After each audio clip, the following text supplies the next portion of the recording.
This is Jaytech coming to you today on Pyramide to give you a few quick pieces of advice regarding sound selection. This is one of the cornerstones of good music production and, of course, writing hit records.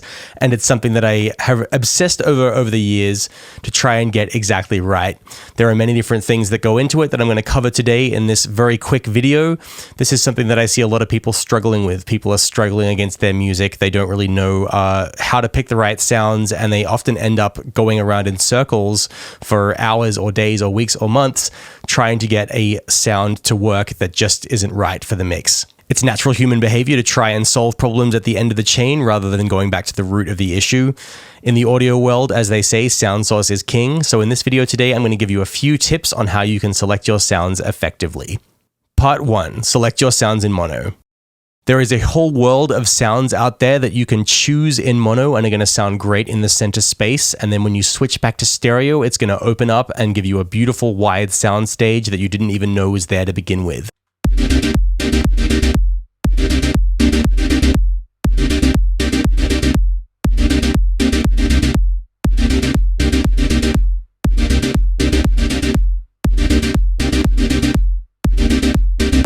Conversely, there are also sounds which sound great when you're listening to them in stereo and auditioning them in the mix, but when you collapse everything to mono, they kind of disappear, or at the very least, they get masked and blurred in the mix.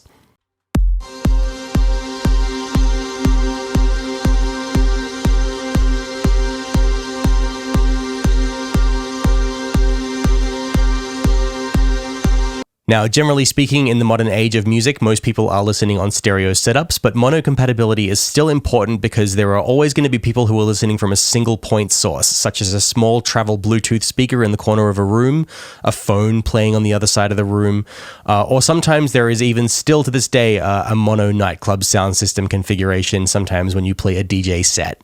The joy of mono-compatible sounds is that they do tend to cut through the mix a little bit better and come through a bit more clearly whether you're listening in mono or stereo.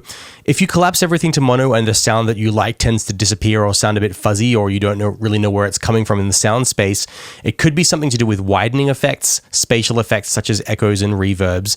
A lot of synth patches have built-in echoes and reverbs. I recommend always trying to switch these off and see if the sound opens up a little bit more.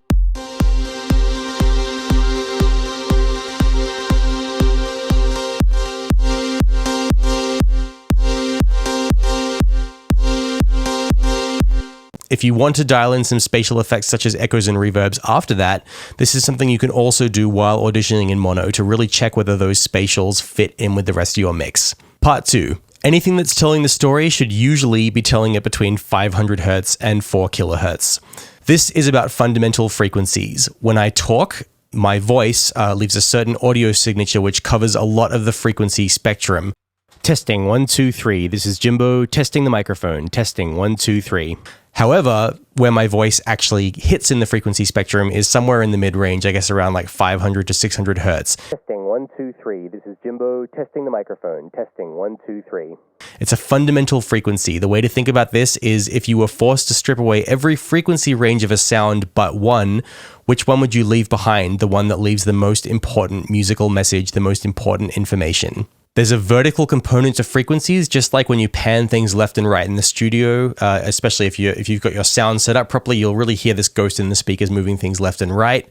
There's also an up and down component with frequencies. If you high pass the low frequencies out of a sound and therefore make it higher up in the frequency spectrum, there is this effect of things raising up, this 3D effect of things being higher in the sound space. So that 500 to 4 kilohertz range is directly in front of the listener. It's right in front of their face, and it's where you put the music. And of course, the everything outside of this range, below 500 Hertz and above 4 kilohertz, is also important for things like the crispiness of a hi-hat, the air on a string, or the sub-shaking rumble of a sub bass. This stuff is all very important, but it should all be complementing the main act, which is happening between 500 Hertz and 4 kilohertz. By focusing on this particular frequency range, you're ensuring a mid-top presence to your track, which will come through on pretty much any system you listen on, especially those smaller setups like laptops and phones where below that musical frequency range, there isn't really much audio information being presented anyway. If your track is feeling, for example, a little bit buried in the lower mid range and you wanted to make it more mid-top heavy,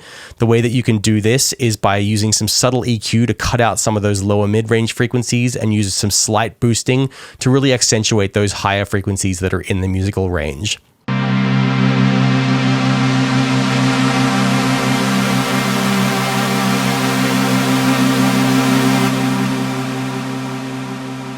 Part 3, the 5-up or even 10-up method. So I've talked a little bit before about the 1-up method, which is basically taking one element or line in your track and trying to outdo it and try to beat it at its own game. And this is a similar kind of approach, but it's really basically trying out a few different candidates for a sound before you close the deal on one. What happens is we all get attached to a particular sound in the song that we often feel is holding the whole thing up, and it's going to basically collapse if we pull it out. And we get attached to these sounds and we get too afraid to change them or try out any different candidates. So this breaks the circuit a little bit by basically forcing ourselves to try out different options, to really have a good think about like what exactly it is we want out of a sound, and going with a winning sound that we've chosen after whether it's 3 or 5 or 10 different tryouts. And that can give us a bit of peace of mind that we've really, explored a few different avenues for what this sound actually should be. And generally the winning candidate has this magical effect of just fitting into the mix without you having to do too much surgery.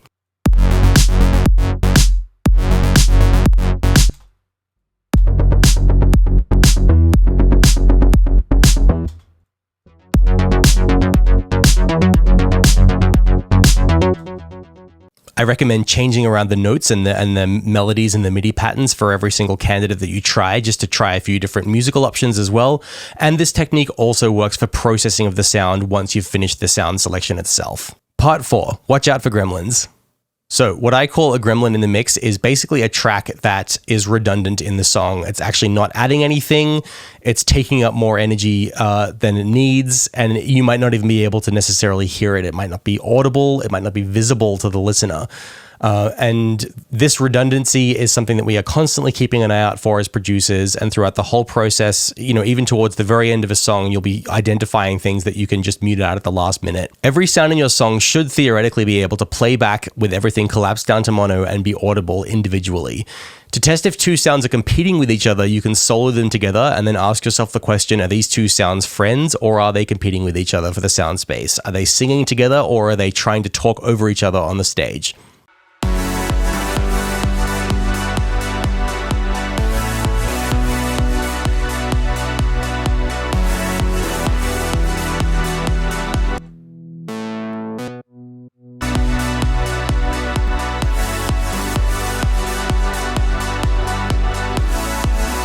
Sometimes simply replacing a sound with a different but similar one can give it the distinction from the rest of the mix that it needs. Part 5. Avoid unnecessary simultaneous parts.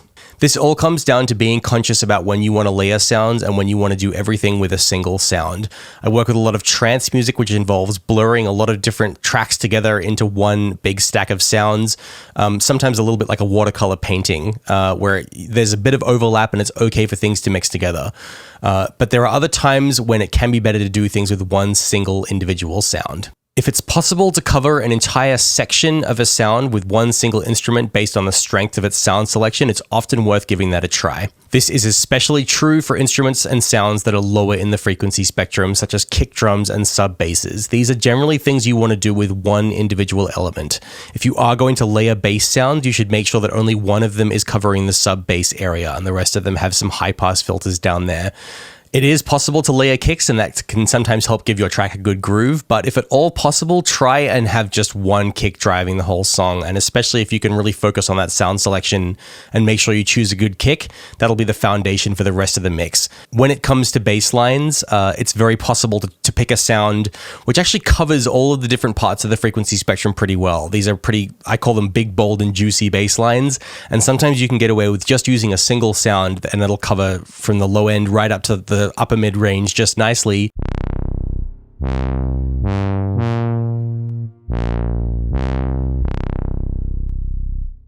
Overall, mono is your friend. It truncates your entire mix soundstage down to a very limited space in which you can really identify and audit where things are going wrong. Most sounds are more replaceable than we think, so don't be afraid to try out a few different candidates and see if you can hit on one that magically and effortlessly fits in your track. Lastly, if you're doing things right, you should be able to build most of your mix with the sound selection and the volume faders. Beyond that point, you shouldn't be saving anything too drastically with EQ and compression, and you should be saving those kind of mix tools for later in the mix to help celebrate those sounds and bring them out even more rather than save them. That just about wraps it up for this video. I hope you've enjoyed these tips. Be sure to give them a try and let us know how they've worked for you. See you next time. Are you looking for production guidance and direct feedback on your tracks? Do you want one-on-one help with a mix, music theory, production, or creative workflow? Then book a one-on-one mentorship session today with one of our knowledgeable industry professionals at Pyramide.com.